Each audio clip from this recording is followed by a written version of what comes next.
Welcome back to Chicago Crossing Model Railroad. Eric here with you for the 2024 layout tour. Chicago Crossing is a 3-foot by 7-foot N-scale model railroad. It's built on a plywood base with 1x3s underneath to form the support. So let's review the track plan. Chicago Crossing features a dual-track main on an offset oval. It also features 7 different industry spurs, as well as a branch line that services 3 of those industries. To the right, you can see a 4-track yard, and this yard provides opportunities for car storage, locomotive storage, and also to build up the local trains that run on the layout. The theme of the layout is the industrial heart of Chicago, both on the north and the south sides. This was largely influenced by growing up in the Chicago area and seeing Indiana Harbor Belt and other trains pass by my house on a daily basis. In addition, I lived in the city, and that provided a lot of opportunities to explore some of the old industrial areas. Lastly, from a modeling perspective, Bill Denton's legendary Kingsbury branch layout provided a lot of the inspiration for how to really model an industrial area in the city. Chicago Crossing is DCC wired, and it uses an NCE power cab for control. In addition, it features a builder plate from Electromotive Division, where a lot of my family and neighbors worked during their lives. So we're going to take a look at some of the key features of Chicago Crossing as a tour, and we'll start off by taking a look at some of the industries that are on the layout and the prototypes that have inspired them. Chicago Crossing models both the industrial near north side of the city circa 1997, as well as the south side of the city, which still contains a lot of industry, particularly near the Chicago River. Our tour starts at the Cassidy Tires warehouse on the near north side. This building was a fixture for rail fans and appears in many photos of historic Chicago and Northwestern train runs. In this case, the building is a Walthers kit, but with custom-made decals showing the original signage, it helps create a sense of place for the layout. While located physically a few miles away, Finle Steel was a major landmark of industrial Chicago, especially on Goose Island. This steel mill used an electric arc furnace to generate custom steel and now exists on the south side of the city. Here, Finle is represented by a couple of Walthers kits, but in the next year, most likely this will become a scratch-build project. In addition, the model of Finle also features the railroad crane and ladles, much as were seen in the original mill. As a rail-served industry, it primarily receives scrap gondolas. The center-left portion of the layout is strongly influenced by the Kingsbury branch layout. Here it features an industrial road and rail trackage that is strongly reminiscent of the industrial work on the north side of the city. Nearby is a representation of the Pickens Cane warehouse, which on Goose Island was used for document storage. It was a rail-served industry, and on my layout, it continues to receive boxcars full of stuff.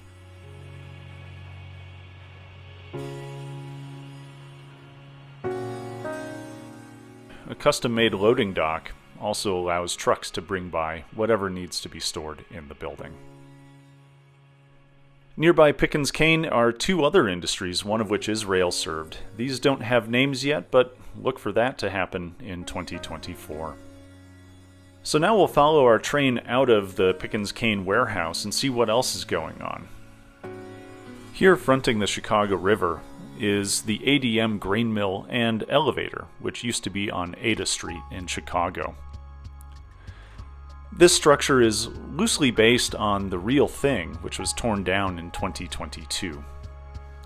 From the top of the water tower on the elevator, you can get a commanding view of the river and all of the industries beneath, including switching into the grain mill itself.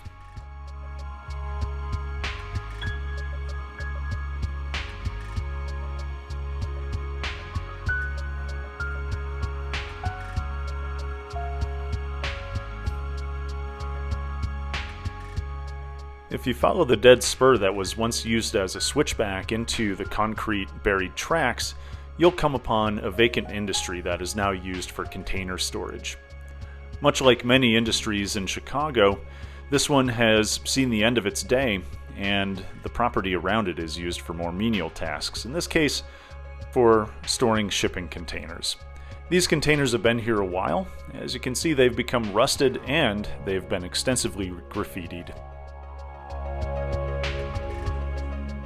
Lastly, the frontage on the river is used to store extra barges. As we follow our train up the branch line, we've now entered the south side of the city, particularly the area around Bridgeport.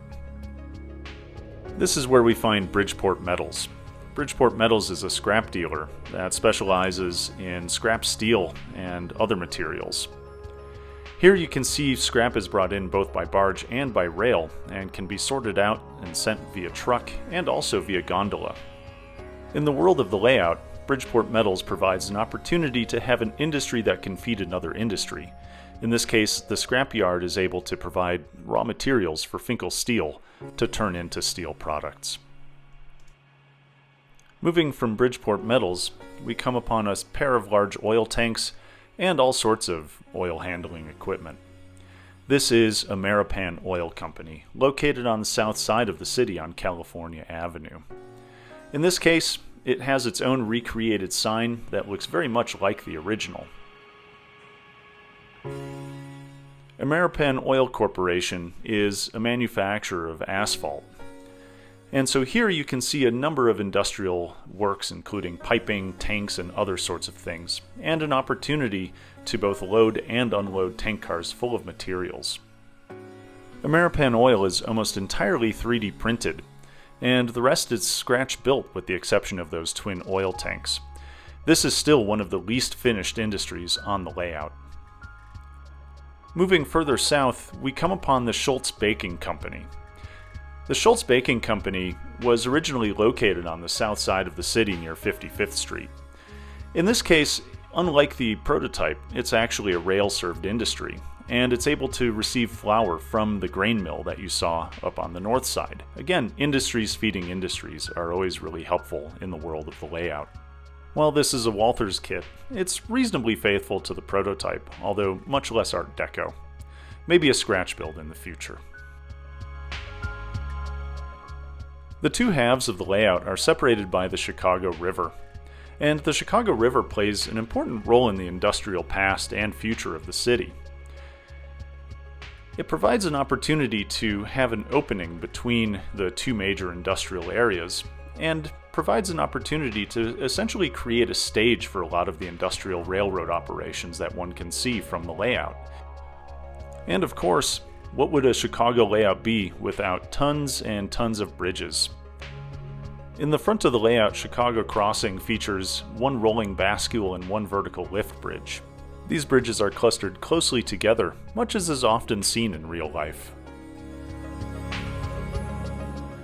In addition, the rear of the layout features a double-track rolling bascule bridge with a large cement counterweight, just like on the real thing.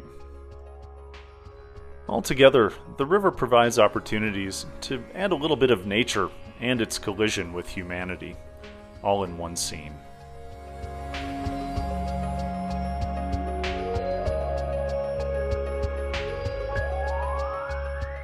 As we follow the main line towards the front right of the layout, we come upon another Chicago treasure,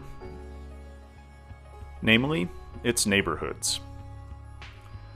This neighborhood represents something more typical of the south side of the city. It includes both kits as well as 3D printed facades of actual buildings in the city.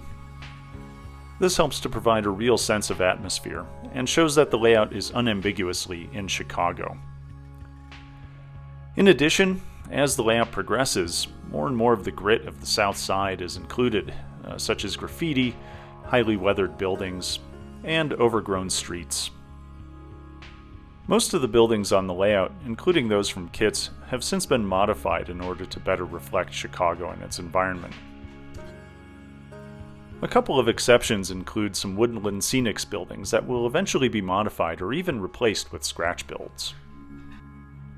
Moving further back from the south side, We get into neighborhoods with a more suburban feel, as if you were in Oak Park or LaGrange. The house on the right actually looks not unlike what I grew up in as a kid. In addition, each of the neighborhoods has its own train station. In this case, a model of Clybourne Station on the near north side and 95th Street on the south, which includes its own Pepsi machine and a woman pointing to a mid-90s Metro map. As all of us know, railroading is not simply a daytime business, and a lot of railroading occurs at night.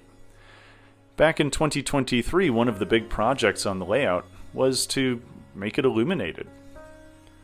And since then, this has provided a completely new dimension to both see the models and see the layout, as well as a new dimension in which to just enjoy running trains. Nighttime provides a completely different color palette and a completely different scenic environment. It also provides an opportunity to really enjoy the magic of miniatures.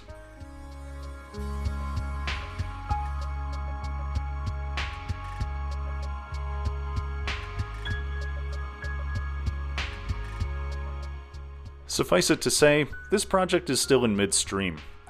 There's a lot of lighting yet to do, and at the same time, I love how it captures the mood, whether it's a vacant industrial street on Goose Island, or whether it's a busy storefront in the middle of the city.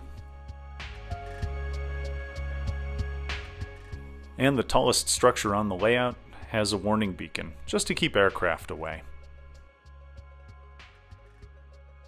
A major project in the last year, and for the year to come, is to continue to dig in and go deeper in terms of all the detail. And this includes things like continuing to upgrade the little bits and pieces that help make these industries seem as if they're actually in operation at a given time, as well as ways to further enhance the streetscapes so that these neighborhoods feel lived in and they feel realistic to a viewer. To me, that's important, and I think it's some of the most fun of working on Chicago Crossing. Lastly, the city is dirty, and it's full of illegal dumping. There's more and more of that to be added into the layout in the upcoming years in order to really create that sense of urban grit that makes the layout really enjoyable to railfan and just to look at.